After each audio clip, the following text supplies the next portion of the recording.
Ever stumbled upon trigonometry problems and felt like you're trying to decode an alien language? You're not alone. Trigonometry, a branch of mathematics that studies relationships involving lengths and angles of triangles, often leaves many feeling overwhelmed. However, its importance in real-life applications is undeniable. From physics to engineering and even architecture, trigonometry serves as the cornerstone. It helps us understand the world around us, from the trajectory of a basketball in a hoop, to the stability of a skyscraper, to the navigation of a plane in flight. A common misconception is that trigonometry is an overly complex subject, but in reality, it's just about understanding relationships and patterns. It's about seeing the world through a mathematical lens. So don't be intimidated. With the right approach, even the most complex trigonometric problems can be broken down into simpler, manageable parts. By the end of this video, the jargon of sine, cosine, and tangent will no longer be a mystery to you. Let's dive into the world of trigonometry, starting with the basic building blocks, the trigonometric ratios. In the simplest terms, these ratios are relationships between the angles and sides of a triangle. Now there are three primary trigonometric ratios we'll focus on: sine, cosine, and tangent. Think of sine as the ratio of the length of the side opposite the angle to the length of the hypotenuse, the longest side of the triangle. Cosine, on the other hand, relates the adjacent side to the hypotenuse. Lastly, tangent brings together sine and cosine by dividing the length of the opposite side by the adjacent side.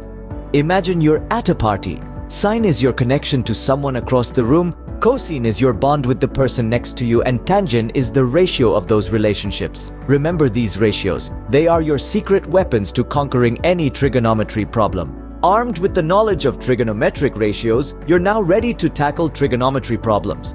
Let's take a moment to break down a sample question into manageable step-by-step processes. Imagine a right-angled triangle. We're given the length of one side and the angle of one of the non-right angles.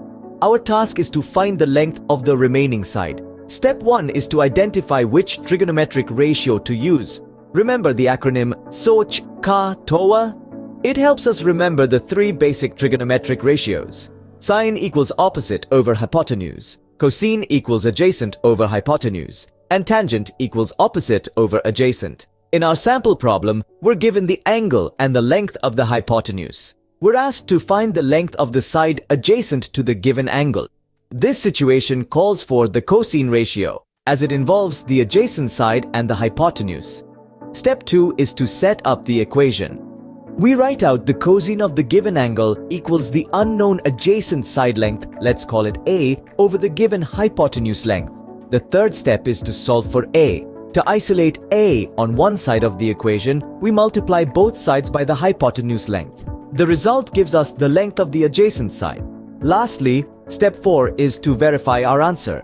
This involves using the Pythagorean theorem to ensure that the sum of the squares of the two shorter sides equals the square of the hypotenuse. If the theorem holds true, then our answer is correct. Trigonometry might seem daunting at first, but remember, it's all about understanding the relationships between the angles and sides of a triangle. And just like any other mathematical problem, it becomes much simpler when we break it down into smaller steps. See? With a methodical approach, even the most complex trigonometry problems can be solved. Trigonometry can be intimidating, but remember that it's a tool, not a roadblock. We've covered a lot in this video, from the introduction to trigonometry to understanding the trigonometric ratios and a step-by-step guide to solve all types of questions that can come in your board exams.